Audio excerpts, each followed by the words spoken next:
ప్రభుజీ ఇప్పుడు విష్ణువు అవతారాల్లోకెల్లా అన్ని అవతారాల్లోకెల్లా కృష్ణుడి ఒక్క అవతారానికి మాత్రమే అంటే ఒక బోయవాడి చేతిలో విషపు బాణానికి మరణించాడు అని చెప్పి వింటూ ఉంటాం. ఎందుకని ఇలా డిసైడ్ చేయబడింది అంటారు? ఎలా సాధ్యపడింది అలా? అసలు కృష్ణుడు బోయవాడి చేతిలో చనిపోయాడు అనేది అబద్ధం.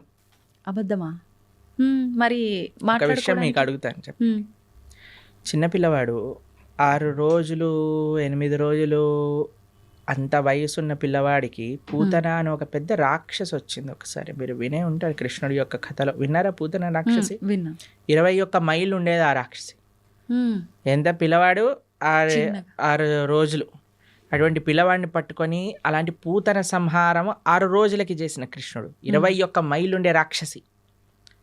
తృణావర్త, శకటాసుర, కేశి, అరుష్టాసుర, ప్రలంబాసుర, వత్సాసుర, ధేనుకాసుర, ఇలాంటి అసురులందరినీ, అఘాసుర, వ్యోమాసుర, ఇటువంటి అసురులందరినీ చిన్న వయసులో చిన్న పిల్లవాడు ఇలా బొమ్మలతో ఆడినట్టుగా చిన్నపిల్లలు యానిమల్ బొమ్మలను ఆడతారు చూడండి, అది చిన్న పిల్లవాడు తీసుకొని ఇలా పడేశాడు అనుకోండి, ఆ డైనోసారస్ వెళ్ళి అలా గోడకి ఎత్తుకుంటుంది.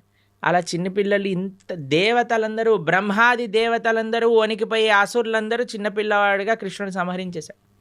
కాళీయ అనే విషపూరితమైన సర్పం పైన నృత్యం చేసి కాళీయుడిని తరింపజేశాడు ఆయన. కస్యానుభావో నదేవ విద్మహే తవాంగ్రిరేణు స్పర్శాధికార. కాళీయుడిని అనుగ్రహించిన కృష్ణుడు ఒకసారి మొత్తం కారు చిచ్చు మొత్తం అరణ్యంలో అంతా మంట పెట్టుకుంటే అనేసరికి మొత్తం మంటంతా ఆయన లోపలికి వెళ్ళిపోయింది. గోవర్ధనగిరి 21 మైళ్ళు ఇప్పుడు మనం చూస్తున్నాం. బృందావనంలో ఆనాటికి ఎంతో ఉండేది. గోవర్ధనుడికి ఒక శాపం ఉంది, రోజు ఆవగిందంతా తక్కువైపోతావు అని. అందుకోసం ఇప్పుడు చూస్తే కృషించిపోయింది. కానీ కృష్ణుడు ఉన్నప్పుడు ఇంకా మహిమాన్వితంగా ఉండేది. అటువంటి పర్వతాన్ని 7 రోజులు 7 రాత్రులు చిటికని వేలిపైన, ఎడమ చేతి చిటికని వేలిపైన పట్టుకున్న కృష్ణుడు ప్రవాసన అనే ఒక పర్వతం ఉండేదండి. ఒక పెద్ద మౌంటైన్ పై నుంచి లాంగ్ జంప్ చేస్తాడు ఆయన. లాంగ్ జంప్ చేసినప్పుడు సేఫ్ ల్యాండింగ్ అవుతుంది ఆయనకి. మీకు ఇంకో విషయం చెప్తాను. యమలోకానికి వెళ్ళి వాళ్ళ గురువు గారి యొక్క శిష్యుని పట్టుకొని వస్తాడు కృష్ణుడు. అటువంటి శిష్యుడికి ఎప్పుడైతే కృష్ణుడు వెళ్ళి యమలోకంలో శంఖం పూరించాడో యమధర్మరాజు పరిగెత్తుకుంటూ వచ్చి, అయ్యా నీకేం కావాలో చెప్పు అనగానే, మా గురువు గారి శిష్యుని వదిలేసి అనగానే తీసుకొచ్చి, అయ్యా తీసుకోండి, నువ్వే ప్రపంచానికి సొత్తు, నువ్వేం కావాలన్నా ఇస్తాను అని యమధర్మరాజు ఇచ్చేసి. అటువంటి కృష్ణుడికి ఒక బోయవాడు బాణాన్ని పాదాలకు, మీరు ఒకసారి ఆలోచన చేయండి, ఒక పాదానికి ఒక ఫీట్కి ఎవరికైనా బుల్లెట్ తగిలింది అనుకోండి, చనిపోతాడా? చనిపోరు. కాకపోతే కాలు మన సీరియళ్లలో పాయింట్ బ్లాక్ లో బుల్లెట్ పోయినా సరే వాడు నెక్స్ట్ మినిట్ వాళ్ళ భార్య ప్రార్థన చేయగానే లేచి నించుంటాడు. అలాంటిది పరమాత్మ, భగవంతుడైన శ్రీకృష్ణ పరమాత్మ కాలికి ఒక బాణం తలిగితే చనిపోతారు అని అంటే ఎలా మనం నమ్మగలుగుతాం చెప్పండి? ఎటువంటి స్వామి! మీకు ఒక విషయం చెప్తాను, అందుకే శాస్త్రాన్ని చదవాలి. ఇన్స్టాగ్రామ్ రీళ్ళు అవి ఇవి చూడకూడదు. భాగవతం ఏం చెప్తుంది అంటే, కృష్ణుడు అలా ఒక పెద్ద చెట్టు కింద శంఖచక్ర గదా పద్మములతో ఇలా విశ్రమించి ఉన్నాడు. దూరం నుంచి ఒక బోయవాడు చూశాడు కృష్ణుడిని. కృష్ణుడి యొక్క పాదము ఆయనకి ఒక జింక చెవిలా కనిపించింది అన్నమాట. అయితే దూరం నుంచి ఆయన బాణం వేశాడు. ఆ బాణం వచ్చి కృష్ణుడికి తలిగింది. తర్వాత ఆ బోయవాడు వచ్చాడు. ఇప్పుడు బాణం వేసాక చూస్తాడు కదండి, గుడి తలిగిందా, ప్రాణం చూసుకోవచ్చు అని కృష్ణుడి దగ్గరికి వస్తాడు. ఓ కృష్ణ పరమాత్మ సాక్షాత్తుగా కృష్ణుడు అని దర్శిస్తాడు. 3 ప్రదక్షిణలు చేస్తాడు కృష్ణుడికి. కృష్ణుడు అంటే, అయ్యా నీకు మోక్షాన్ని ఇచ్చేస్తున్నాను అని, నువ్వు నా విరమణ చేసే నేను లీలలో, నా అంతర్ధానం అయ్యే లీలలో నువ్వు కూడా నీ యొక్క కాంట్రిబ్యూషన్ ఇచ్చావు కాబట్టి నీకు మోక్షాన్ని షూట్ చేసిన వాడేమో మోక్షానికి ఇచ్చేసాడు ఆయన, ఈయనేమో శరీరాన్ని విడిచిపెట్టేశారంటే ఎంత విచిత్రం చూడండి. దాని తర్వాత ఏదో ఆ బాణం అలానే ఉంది.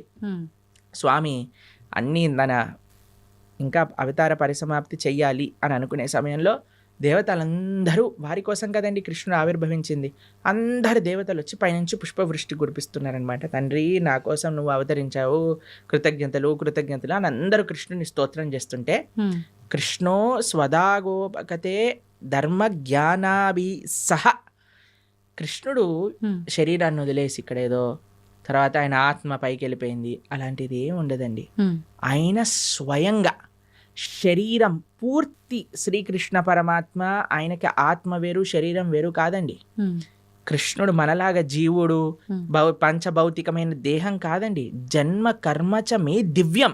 ఆయన జన్మ దివ్యం, ఆయన కర్మ దివ్యం, ఆయన శరీరం దివ్యం. ఆయన ఎలా అయితే ఆ చెట్టు కింద కూర్చున్నారో అలానే శరీరంగా ఆయన యొక్క ధామానికి చేరుకున్నారు కృష్ణ పరమాత్మ. ఎప్పుడు ఆయన అవతార పరిసమాప్తి చెయ్యాలి ఆయన ఆ సంకల్పం చేసేసుకున్నప్పుడు. కాబట్టి ఆ బోయవాడి చేతితో చనిపోయాడు అనేది పెద్ద అబద్ధం.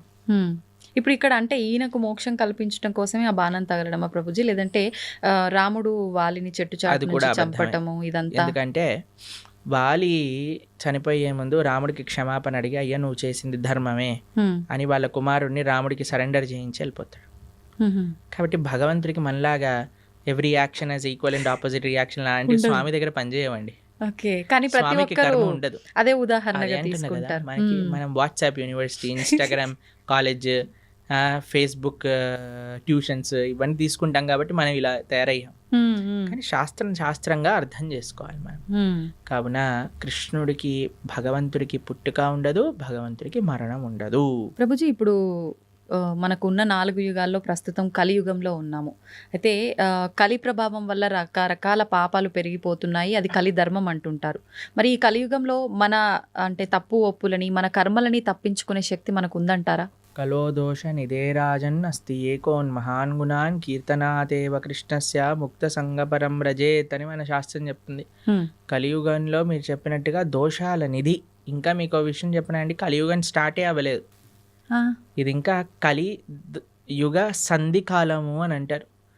మొట్టమొదటి 5,000 సంవత్సరములు, 5,000 సంవత్సరములు, 6,000 సంవత్సరాలు అలా చేంజ్ అన్నమాట. బ్రిడ్జ్ టైం ఇది. అంటే ద్వాపర యుగానికి కలియుగానికి బ్రిడ్జింగ్ టైం ఇది. మార్గం అనుకోవాలా? అంటే పూర్తి కలియుగం ఆరంభం అవ్వలేదు ఇంకా. ఓకే. ఈ 5-10 years 5-10,000 years సంధి కాలము అని అంటారు అనమాట దాన్ని. కాబట్టి ఇంకా కలియుగం ప్రారంభం అవ్వకముందే కలియుగం ఇలా అన్యాయం ఘోరం అంటున్నారు. ఇంకా కలియుగం ప్రారంభమయ్యాక ఇలా ఉంటుంది చెప్పండి. ఇంకా ఘోరాలు ఎక్కువ. అప్పుడైతే ఇంకా మీరు భక్తి చేయాలన్నా ధర్మం చేయాలన్నా మీకు ఎవడు ఐ డ్రీమ్స్ టీవీలో కృష్ణుడి గురించి మాట్లాడేవాడు ఉండడు. మొత్తం ఎంటర్టైన్మెంటే ఉంటుంది. ఓకే. కాబట్టి ఇప్పుడే మనకి వస్తుంది, కాబట్టి ఇప్పుడే మనం సీరియస్గా తీసుకొని ఇప్పుడే మనం జపం చేసుకోవటం, గీత చదువుకోవటం. ఎందుకంటే మళ్ళీ అనుకోవచ్చు మళ్ళీ వచ్చే జన్మలో చూద్దాం, వచ్చే జన్మలో నువ్వు చూడొచ్చు కానీ నీకు చెప్పేవాడు ఎవడు ఉంటాడు కదా. కలియుగం ముందుకు వెళ్తూ ఉంటే ధర్మం మెల్లమెల్లగా తగ్గిపోతూ ఉంటుంది. కాబట్టి ఆ ధర్మం మనకి ఈ మానవ జన్మ ఇప్పుడు వచ్చింది, ఇప్పుడు మనకి మంచి విషయాలు తెలుస్తున్నాయంటే ఈ క్షణం మనం మంచి మార్గంలోకి వెళ్ళవలసింది. ప్రభుజీ మీరు అసలు కలియుగం ప్రారంభమే అవ్వలేదు, ఇది సంధికాలం అంటున్నారు. కానీ ఈ మధ్య జరిగిన ప్రారంభమైనది కానీ పూర్తిగా కలి ప్రభావం లేదు ఇప్పుడు ఇంకా. ఓకే. కానీ చాలా మంది అసలు కలియుగం యుగాంతమే జరగబోతోంది అని చెప్పి ఇప్పుడు వచ్చిన భూకంపాలు ఈ ప్రళయాలను చూసి అంటున్నారు కదా. టైం ఉంది, ఇప్పుడే లేదు, ఇంకా చాలా టైం ఉంది. ఇంకా 4 లక్షల పైన సంవత్సరాలు ఉంది కలియుగం అయిపోయేసరికి. దాంట్లో ఏమి ఇది లేదు, చాలా అన్యాయాలు పెరిగిపోతున్నాయి. ఇందాక మనం అన్నట్టుగా కలో దోష నిదే రాజన్, దోషములతో కూడుకున్నది కలియుగం. కానీ ఇందులో ఒకటే ఒక గొప్ప విషయం ఏంటి అంటే కీర్తనాతేవ కృష్ణస్య, భగవంతుడి యొక్క కీర్తన, భగవంతుడి యొక్క నామ జపం చేయటం చేత మనిషి తరించిపోతాడు. మిగతా యుగములలో తరించడం చాలా కష్టం, కలియుగంలో చాలా సులభం తరించడం. కేవలం భగవంతుడి యొక్క నామం హరే కృష్ణ కృష్ణ కృష్ణ హరే హరే, హరే రామ రామ రామ హరే హరే ఇతి షోడశాక్షరనామ్నాం కలికల్మషనాశనం నాతరపరతరోపాయ సర్వవేదేషు దృశ్యతి హరిర్నామ హరిర్నామేవ కేశవం. ఆ కృష్ణుడి యొక్క నామస్మరణ అన్నిటికంటే గొప్పది. కాబట్టి ఎన్ని రకాల ఆపదలు మనకున్నాయన్నా, ఎన్ని రకాల డిస్ట్రాక్షన్స్ ఉన్నాయన్నా, ఎవరైతే భగవన్ నామాన్ని పట్టుకుంటాడో వాడికి ఎటువంటి తిరుగు లేనే లేదు. ప్రభుజీ భగవంతుడు ఏదైనా ఆశిస్తాడు అంటే తను సృష్టించిన మనిషి నుంచి తాను ఏమైనా ఆశించడం అనేది జరుగుతుందంటారా? ఆశిస్తాడు. ఏం ఆశిస్తాడు? ఏ వస్తువుని ఆశించడు, మనసుని ఆశిస్తాడు. భగవంతుడికి ఏమీ అవసరం లేదు. భగవాన్ అని ఆయన అంటారు, ఏది భగవంతుడికి అవసరం లేదు, మనస్సు భగవంతుడికి అవసరం. ఈ ప్రపంచంలో ఉండే వాళ్ళకి ఏంటి, మన డబ్బులు అవసరం, మన అందం అవసరం, మన పలుకుబడి అవసరం, మన వస్తువులు అవసరం, మన ఇల్లు అవసరం.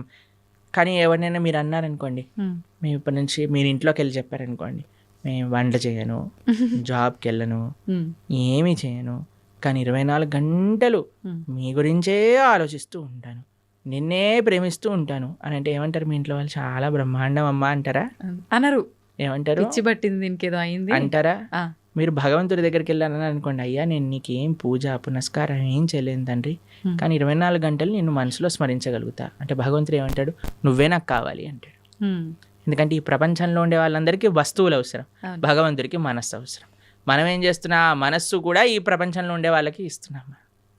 కాబట్టి మనము ఈ ప్రపంచంలో ఉండేటప్పుడు మన బాధ్యతలు నిర్వర్తిస్తూ మన మనసుని భగవంతుడికి ఇవ్వాలి. అట్లా అని చెప్పి భగవంతుడికి నాకేది వద్దని చెప్పి ముందు కూర్చొని ధ్యానం చేస్తే బ్రతకలేం కదా ప్రభుజీ, అన్ని కావాలి. అలా బ్రతకమని చెప్పాడా కృష్ణుడు? భగవద్గీతలో అర్జునుడు అదే అన్నాడు, నేను వెళ్ళిపోతాను, సన్యాసం తీసుకుంటాను. కృష్ణుడు అన్నాడు, మా మనుస్మర యుద్ధ, నన్ను గుర్తుపెట్టుకుంటూ యుద్ధం చేయాలి నీ కర్తవ్యము అని అన్నాడు.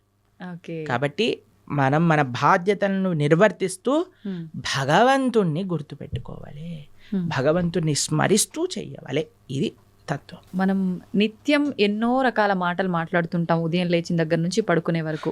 ఈ మాట్లాడే మాటలు సత్యమే పలకాలి, అబద్ధాలు ఆడకూడదు అని చెప్పి అంటుంటారు. కానీ చాలామంది అబద్ధాలు ఆడుతూ ఉంటారు. అయితే భగవంతుడికే తప్పలేదు అబద్ధాలు ఆడటం, మానవ మాత్రం మనకెంత, కురుక్షేత్ర యుద్ధంలో శ్రీకృష్ణుడు అంతటి వాడే అబద్ధాలు చెప్పాడు అని చెప్పి కొంతమంది అంటుంటే విన్నాను. నిజంగా కృష్ణుడు అబద్ధం ఆడా? అబద్ధం ఆడటానికి వీళ్ళు ఒక సాకుగా అది తీసుకుంటున్నారా అంటే ఏం చెప్పారు? అబద్ధం అంటే నిర్వచనం ఏంటో తెలుసా అండి? భగవంతుడు ఏదైతే చెప్పాడో దానికి విరుద్ధంగా చెప్పటమే అబద్ధం చెప్పటము అని అర్థం. ఓకే. భగవంతుడు ఏదైనా మాట్లాడాడు అంటే అది అబద్ధం అవ్వదు.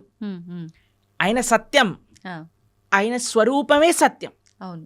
భగవంతుడి కంటే పెద్ద సత్యం ఇంకొకటి లేదు. ఆ సత్యం అబద్ధం ఆడినా సత్యమే అవుతుంది. కాబట్టి భగవంతుడు ధర్మస్తు సాక్షాత్ భగవత్ ప్రణీతం. భగవంతుడు ఏం చెప్తాడో అది ధర్మం అవుతుంది. భగవంతుడు మనకి అపరెంట్గా అబద్ధం ఆడాడు అనన్నా సరే ధర్మ సంరక్షణ కోసము, లోక పరిపాలన కోసము అంటాడు. కానీ మనలాగా మన స్వార్థం కోసం మన తప్పులు పక్కన పెట్టుకోవడానికి అనరండి. ఒక వ్యక్తి ఎందుకు అబద్ధం ఆడతాడు? వాడు చేసిన తప్పుని ఇది చేసుకోవడానికి, కప్పిపుచ్చుకోవడానికి.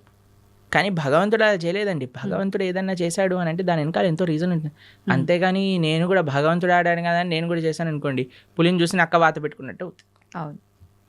కాబట్టి మన వాళ్ళకి అన్ని చెడు పనులను సమర్థించుకోవడానికి భగవంతుడి పైన బాణాలు వేసేవాళ్ళు ఫస్ట్ అసలు భగవత్ తత్వం అంటే ఏంటో అర్థం చేసుకోవాలి.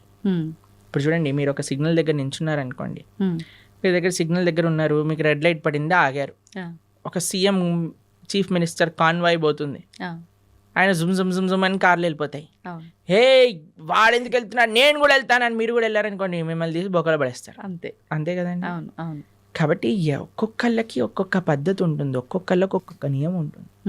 ఆ నియమాన్ని ఆచరించడంలో గొప్పగా ఉంటుంది. కానీ పక్కన వాడి నియమాన్ని వాడెందుకు ఆచరించట్లేదు? ఇప్పుడు చూడండి, మీరు చాలా ఆశ్చర్యం, ఒకళ్ళు అరుచుకోవటాలు, వాళ్ళు వెళ్ళిపోతున్నారు, మేము టికెట్ కట్టాము, వీళ్ళు వెళ్ళిపోతున్నారు. ఈ గోల్ అసలు ఎంత విచిత్రమో చూడండి. అవును, వాడు అదృష్టవంతుడా, వీడు అదృష్టవంతుడా? మీరు చెప్పినట్టుగా చూస్తే వీళ్ళే అదృష్టవంతులు కదా, చెప్పండి. కానీ ఓపిక తక్కువ కదా ప్రభు. అసలు భగవంతుడు నేర్పించేది ఓపిక. ఆలయంలో ఓపిక పట్టిన వాడు జీవితంలో ఏం ఓపిక పడతాడు చెప్పండి? అవును. ఈ వ్యక్తి ఏమన్నా ప్రైమ్ మినిస్టరా తొందరగా వెళ్ళిపోయి దర్శనం చేసుకోవడానికి? లేదు. సరే అయ్యా, బిజీ, అందరూ బిజీ ఈ ప్రపంచంలో, కానీ నీకు ఒక అదృష్టం వచ్చింది కదా, నువ్వే వేరే వాళ్ళని చూసి మనకెందుకు, వేరే వాళ్ళతో పోలికెందుకు? వాళ్ళు వెళ్ళారు దర్శనానికి, సరే భగవంతుడికి ఇష్టం లేదేమో ఎక్కువసేపు ఈయన నా ముందు కనిపించద్దు, తొందరగా పంపించేస్తాడు. కానీ నీ పైన ప్రేమ ఉందేమో, నిన్ను ఎక్కువసేపు చూసుకోవాలనుకుంటున్నాడేమో. కాబట్టి మాకు చాలా బాధేస్తుందండి ఎక్కడైనా ఆలయంలో ఆ ఫైటింగ్ నేచర్ ఎప్పుడైతే వచ్చేస్తుందో అది మొత్తం ఆ అట్మాస్ఫియర్ని పాడు చేసేస్తాం. కాబట్టి భగవంతుడితో మనకొద్దు, వేరే వాళ్ళతో పోలికొద్దు, మనము మన జీవితాన్ని పరిశీలన చేసుకుందాం. నేను ధార్మికంగా ఉన్నానా? ఆధ్యాత్మికత, సనాతన ధర్మంలో వేరే వాళ్ళతో కంపారిజనే ఉండదు. నా జీవితాన్ని నేను భగవంతుడికి ఎలా సమర్పణ చేస్తున్నాను, ఇప్పుడు ఎగ్జామ్లో ప్రిపేర్ అయ్యేది నువ్వు ప్రిపేర్ అవుతావు, కానీ పక్కన వాడు అది ఆ చాప్టర్ వదిలేశాడు కాబట్టి నేను కూడా వదిలేస్తున్నాను, చెప్పని వాడు ఇది చేస్తున్నాడు కాబట్టి నేను కూడా అది చేస్తున్నాను. నీ ప్రిపరేషన్, నీ కాన్ఫిడెన్స్, నీది, నీ ఎగ్జామ్, నీ పర్ఫార్మెన్స్, నీ రిజల్ట్, నీ భవిష్యత్. అలానే ధర్మానికి వచ్చేసరికి నేను భగవంతుడికి ఆన్సరబుల్. ఒకరోజు భగవంతుడి ముందు నించున్నప్పుడు నేను చెప్పాలి సమాధానం. ఎంత అబద్ధం ఆడకుండా నేనున్నాను, ధర్మాన్ని ఆచరిస్తూ నేనున్నాను, శౌచం నేను పాటించాను. Krishna, you are not answerable to anybody in this world except God.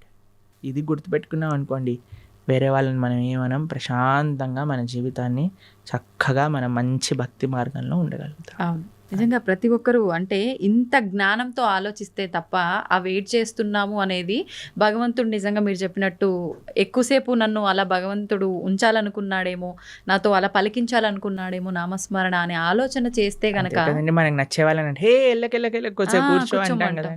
అవును, అలానే భగవంతుడి దగ్గర కూడా కదండి, భావన అండి. మనసులో ఏదైనా భావన ప్రధానం.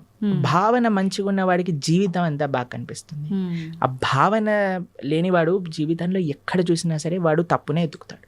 అవును, కాబట్టి భగవద్గీత చదవటం వల్ల ఏమవుతుంది అంటే మన భావన శుద్ధీకరణ జరుగుతుంది. వీ కెన్ థింక్ పాజిటివ్లీ, జీవితాన్ని ఒక కరెక్ట్ పర్స్పెక్టివ్లో మనం చూడగలుగుతాం. ప్రభుజీ, దేవుడు ఉన్నాడు అంటే దయ్యం ఉంది అని అంటారు.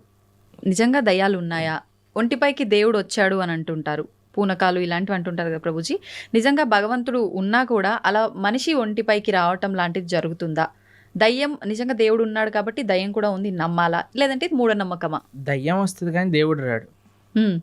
ఎందుకంటే మనం చేసే చెత్త పనులకి, మన శరీరంలో ఉండే ఆ అపవిత్రమైన ఆలోచనలకి భగవంతుడు ఎందుకు రావాలనుకుంటాడండి అసలు మానవుడి దగ్గరకి?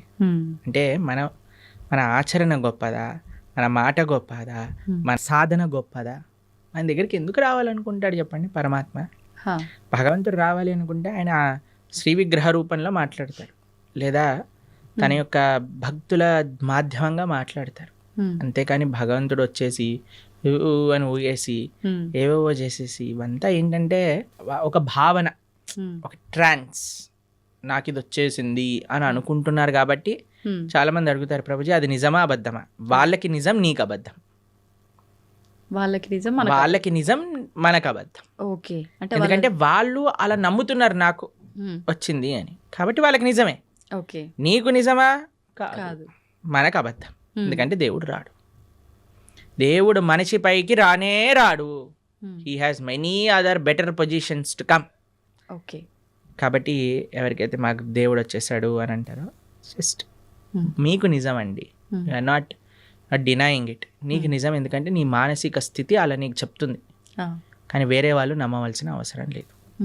మరి దయ్యం పరిస్థితి ప్రభుజీ? దయ్యం వస్తుంది ఎందుకంటే చేసేవన్నీ రాక్షస పనులు కదా, వేరే వాళ్ళని హింసించటం, వేరే వాళ్ళని మాట్లాడటం, అపవిత్రంగా జీవించటం. కాబట్టి దయ్యం రావడానికి చాలా అనుకూలమైన పనులు చేస్తున్నా, దైవం రావడానికి అనుకూలమైన పనులు చేస్తున్నావా అనేది ప్రశ్నార్థం.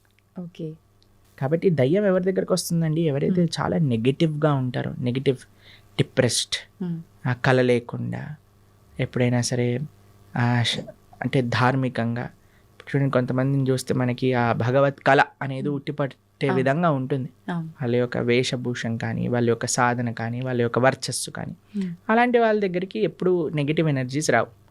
కానీ ఎవరైతే ఎప్పుడు కూడా డిప్రెషన్లో ఉంటారో, గ్లూమీగా ఉంటారో, అని నెగిటివ్ ఆలోచిస్తుంటారో, వేరే వాళ్ళకి నెగిటివ్ చెయ్యాలి అని ఎవరైతే అనుకుంటారో వాళ్ళకి దగ్గర తప్పకుండా నెగిటివ్ ఎనర్జీస్ ఉంటాయి. ప్రభుజీ, ఇప్పుడు ఒంటిపైకి దేవుడు రావటం అయితే కాదు, అది వాళ్ళ వరకే నిజంగాని మనం నమ్మాల్సిన అవసరం లేదు.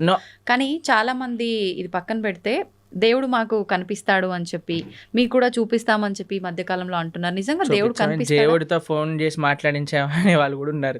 రాబోయే కాలంలో వచ్చేసారు ఆల్రెడీ. మన ధర్మంలో లేరు, పక్క ధర్మంలో ఉన్నారు. ఇంకా పక్క ధర్మం అంటూ పక్క మతాలలో ఉన్నారు. ఇంకా దేవుడు ఫోన్ నెంబర్లని.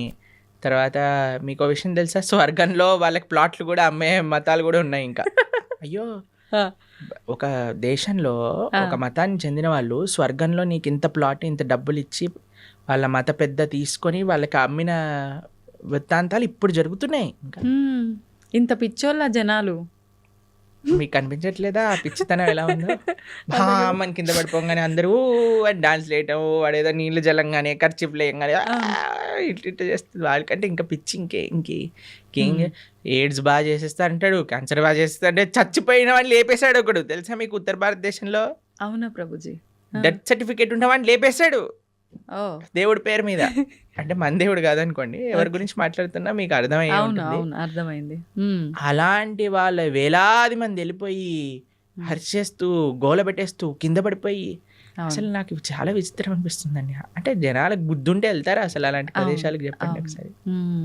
ఇలాంటివి జరుగుతున్నా కూడా చాలా చోట్ల మత మార్పిడిలు జరుగుతున్నాయి కదా ప్రభుజీ, మరి దాని గురించి ఏమంటారు? మంచి పని అనిపిస్తుంది మాకు. ఇలాంటి వాళ్ళు బుద్ధి లేని వాళ్ళు వెళ్ళిపోతే మంచిదే కదండి. మూర్ఖులు ఉన్న వాళ్ళైనా అసలు మంచిగా ఉన్న వాళ్ళు కావాలి కదా మనకి. కాబట్టి ప్రలోభాలు ఎక్కువైపోయాయి మతం పైన. కాబట్టి ఆ ప్రలోభాలు తగ్గించుకోవాలి మనం. వేరే వాళ్ళు మన ధర్మం అందుకే చెప్తున్నాను ఏంటంటే, ఎవరైతే శాస్త్రాధ్యయనం చేస్తారో, ఎవరైతే మంచిగా శాస్త్రాన్ని చదువుకొని వాటిని పాచరిస్తారో వాళ్ళని ఎవ్వరూ ఏ ప్రభావం పెట్టి మార్చలేరు. మూర్ఖపు ఆలోచనలతో ఉండి దుర్మార్గపు ఆలోచనలతో ఉన్న వాళ్ళు మాత్రమే ఇది మూఢనమ్మకం అని భావించి ఇంకో దాంట్లోకి వెళ్ళడానికి ప్రయత్నిస్తారు. సంతోషం ప్రభుజీ, చాలా మంచి విషయాలు చాలా అద్భుతంగా వివరించారు, అందరికీ అర్థమయ్యే విధంగా. ధన్యవాదాలు.